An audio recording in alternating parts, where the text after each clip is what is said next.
মালয়েশিয়ায় আনোয়ার ইব্রাহিমের বিরুদ্ধে বিক্ষোভ। প্রধানমন্ত্রী হিসেবে পাওয়া বেতনই আমার জন্য অনেক ছিল, দুর্নীতির অভিযোগের জবাবে মাহাথির। বিস্তারিত জানতে ভিডিওটি শেষ পর্যন্ত দেখুন। মালয়েশিয়ার প্রধানমন্ত্রী আনোয়ার ইব্রাহিমের বিরুদ্ধে বিক্ষোভ সমাবেশ করেছে ডেমি নেগারা নামে একটি দল। তারা প্রধানমন্ত্রী সরকারি বাসভবন শেরি পেদ্দানা কমপ্লেক্সের কাছে একটি গাড়ি পার্কে জনগণের সমাবেশ নামে বিক্ষোভ সমাবেশ করে। সংবাদমাধ্যম মালয় মেইল সূত্রে জানা যায়, কালো পোশাক গায়ে প্রায় ১০০ জন বিক্ষোভকারীর বেশিরভাগই মালয়। তাদের দাবি পূরণ না হলে আনোয়ারের নির্বাচনী এলাকা তাম্বুন পেরাক রাজ্যে ৩০ দিনের মধ্যে আরেকটি বিক্ষোভের আয়োজন করার ঘোষণা দিয়েছে তারা। কেন এ বিক্ষোভ করছে তারা এ বিষয়ে প্রশ্ন করা হয় কিছু বিক্ষোভকারীকে। তারা জানিয়েছে, আনোয়ারের সরকার ১৮ মাস ক্ষমতায় থাকার পরে জনসাধারণের সেবা দিতে ব্যর্থ হয়েছে।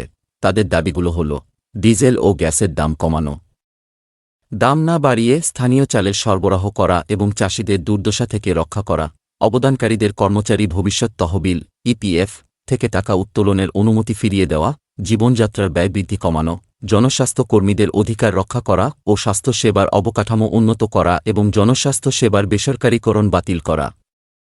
বিরোধী সংসদ সদস্যদের জন্য সমপরিমাণ আর্থিক বরাদ্দ দেওয়া, সবার জন্য বাক স্বাধীনতা নিশ্চিত করা এবং আন্তর্জাতিক মুদ্রা তহবিল আইএমএফ কে দেশটির অর্থনীতিতে প্রভাব ফেলতে বাধা দেওয়া। মালয়েশিয়ার পুলিশ এবং ডিএস জানিয়েছে, আনোয়ার বিরোধী সমাবেশের সংগঠক ও ব্যক্তিদের ধরতে পুলিশ তৎপর রয়েছে।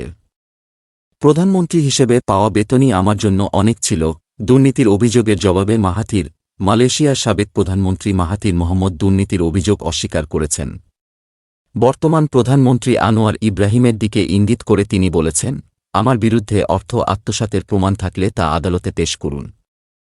আমি দীর্ঘ রাজনৈতিক জীবনে প্রধানমন্ত্রী থাকাকালে বেতন হিসেবে যে অর্থ পেয়েছি সে অর্থই আমার জন্য অনেক ছিল, তবে আমার সে অর্থের বেশিরভাগ শেষ হয়ে গেছে। প্রধানমন্ত্রী আনোয়ার ইব্রাহিম তার বিরুদ্ধে দুর্নীতির অভিযোগ তোলায় ৩ কোটি ২০ লাখ মার্কিন ডলার ৫ কোটি রিঙ্গিত ক্ষতিপূরণ চেয়ে মানহানির মামলা করতে চলেছেন মাহাথির মোহাম্মদ। দোহাভিত্তিক টেলিভিশন চ্যানেল আল জাজিরার সঙ্গে বিশেষ সাক্ষাৎকারে মালয়েশিয়ার সাবেক প্রধানমন্ত্রী মাহাথির মোহাম্মদ ৯-৮ কথাগুলো বলেন। আনোয়ার ইব্রাহিম অভিযোগ তুলেছিলেন, ক্ষমতায় থাকাকালে মাহাথির মোহাম্মদ ক্ষমতার অপব্যবহার করে নিজের ও পরিবারকে সম্পদশালী করেছেন। সম্প্রতি মালয়েশিয়ার দুর্নীতি দমন কমিশন এমএসিসি বর্ষিয়ান এই নেতার বিরুদ্ধে অর্থ আত্মসাতের অভিযোগে তদন্ত শুরু করেছে। মাহাথির বলেন, আমি ওই অর্থ দেখিনি, কোথায় আছে তাও জানি না, আমি জানতে আগ্রহী। যদি আমি অর্থ নিয়ে থাকি আদালতকে বলুন কিভাবে আপনি আনোয়ার ইব্রাহিম তা জানতে পেরেছেন। মাহাথির মোহাম্মদ আরও বলেন, শুরুতে তিনি আনোয়ার তার কাছে ফাইল ও বাক্সভর্তি তথ্য থাকার কথা বলেছিলেন, যেগুলোয় আমার অর্থ আত্মসাতের প্রমাণ আছে। খুব ভালো, যদি থেকে থাকে তবে দেখান, যদিও এখন পর্যন্ত তিনি কিছু দেখাননি। এখন তিনি আমাকে ছেড়ে আমার সন্তানদের পেছনে লেগেছেন। ১৯৮১ থেকে ২০০৩ সাল পর্যন্ত টানা ২-৩ বছর মালয়েশিয়ার প্রধানমন্ত্রী ছিলেন মাহাথির মোহাম্মদ। তারপর তিনি স্বেচ্ছায় ক্ষমতা ছেড়ে অবসরে যান।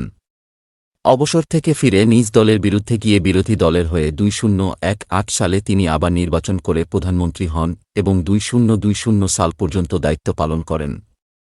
মালয়েশিয়ার সাবেক এই প্রধানমন্ত্রী বলেছেন, বর্তমান প্রধানমন্ত্রী আনোয়ার ইব্রাহিমের সঙ্গে তিনি সুইজারল্যান্ড যেতে চান।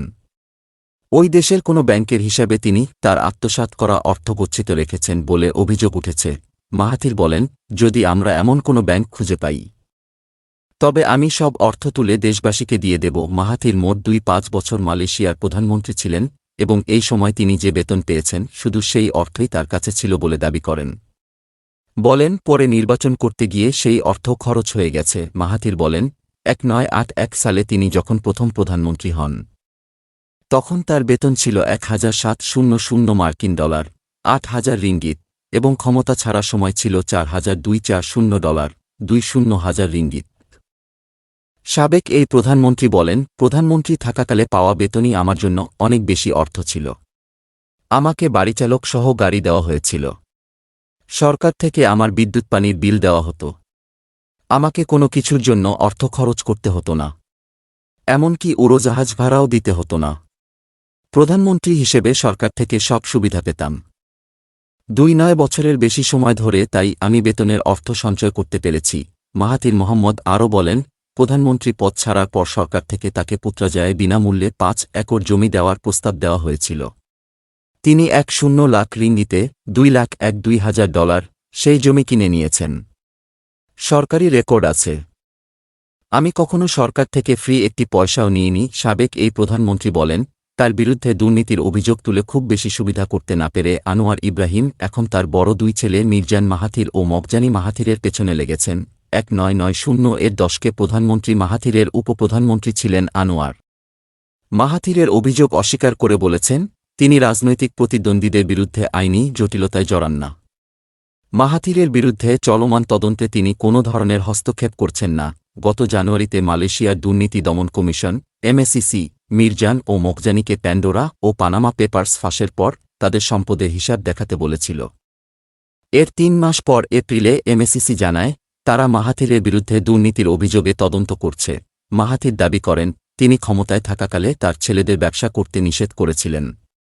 তিনি বলেন, আমি চাইনি আমার বিরুদ্ধে স্বজনপ্রীতির অভিযোগ উঠুক। আমি ক্ষমতা ছাড়ার পর মগজানি তার ব্যবসায় সফল হয়েছে। আমি প্রধানমন্ত্রী থাকার সময় সে সফল ব্যবসায়ী ছিল না। তখন সে পেট্রোলিয়াম কোম্পানিতে চাকরি করত। ২০১৮ সালে মাহাথির যখন আবার নির্বাচনে প্রার্থী হন, তখন তিনি হলফনামায় তার $৬-৯ লাখ, ৩,২,৩ লাখ রিঙ্গিত সমমূল্যের সম্পদ থাকার তথ্য দিয়েছিলেন। সর্বশেষ নির্বাচন করতে গিয়ে বেশিরভাগ অর্থ তিনি খরচ করে ফেলেছেন বলে জানান। মাহাথির বলেন, দুর্ভাগ্যজনকভাবে আমি সরকার থেকে সরে গেলেও রাজনীতিতে জড়িত ছিলাম। দল চালাতে আমার নিজের জমানো তহবিল ছাড়া অর্থের আর কোনো উৎস ছিল না। আমার বেশিরভাগ অর্থই রাজনীতিতে খরচ হয়ে গেছে।